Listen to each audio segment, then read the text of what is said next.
Now this, Donald Trump being written off by the mainstream media, already anointing Hillary Clinton as the president. Here are some of the headlines for you. Washington Post, Donald Trump's campaign manager admits we are behind. She said a lot more, but she said that. Politico, Trump's window is closing. LA Times column, rigged election. Trump is just hanging himself out to dry. Partially true. Hillary Clinton even calling Donald Trump a sore loser already. Listen to this. The peaceful transfer of power is one of the things that makes America, America. Look, some people are sore losers, and, you know, we just got to keep going. Stacy Washington is with us, syndicated radio host. Stacy on the Right is what it's called. Have you given up because the media is declaring Hillary the winner? Of course not, Stuart. Good morning. Why would I give up on something that hasn't happened yet? You know, IBD tip polling shows that Trump and Clinton are in a statistical dead heat because he's ahead of her by a couple of points. The LA Times, Rasmussen polling, these are not fly-by-night organizations. They're doing continual polling of Americans, 1,500 people at a time, which is a great sample size. And they're finding that this race is not over. And I'm a military veteran as well, Air Force. And the Stars and Stripes is reporting that among military who are voting, Trump's ahead by 10 points. Okay, I think it's a strategy by the media to convince people it's all over. Don't worry about it. Hillary is the next president. Jump on board. Forget about voting for Trump. It's not worth it. It is a deliberate strategy, I suspect. You agree?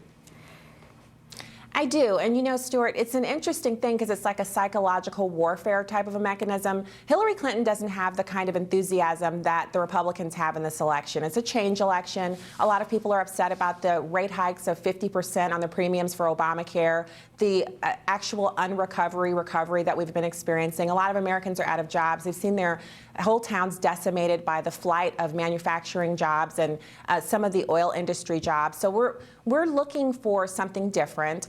And as many foibles as Trump has, he's no Hillary Clinton. He doesn't have two policy positions for everything. And he's not saying horrible things about Americans in general behind closed doors, according to WikiLeaks. I want to get your take on Hillary's meeting over the weekend with Black Lives Matter activists. In part, she said they have an important role in our future. They offer solutions to some of our problems, talking about Black Lives Matter. What do you make of that, Stacy? Okay, so it's no secret, I've said many times on the air that I don't understand the purpose behind Black Lives Matter when the Mike Brown shooting was clearly debunked. It's not a hands up, don't shoot situation.